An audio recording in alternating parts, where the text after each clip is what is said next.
Di siang hari itu matahari begitu cerahnya di Kabupaten Pidi penghasil melinjo. Seperti harapan dua orang nenek menaruh harapannya pada Marlina Usman yang akrab disapa Kak Ana istri Gubernur Aceh. Kak Ana mendengar curahan hati dua nenek tersebut kalau mereka kepingin diberi tongkat. Neujob tongkat kau kamu, ujar sang nenek. Tongkat? Get? Kak berehtia proses tongkat. Jawab Kak Ana. Itulah Kak Ana sosok wanita istri nomor 1 di Aceh yang dekat dengan masyarakat, ramah dan penuh senyuman di setiap pertemuan.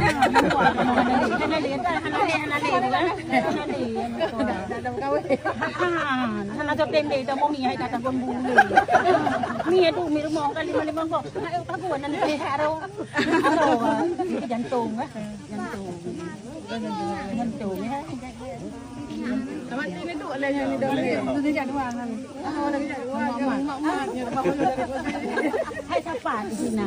Hati-hati rumah mana? Jangan tak tahu ni.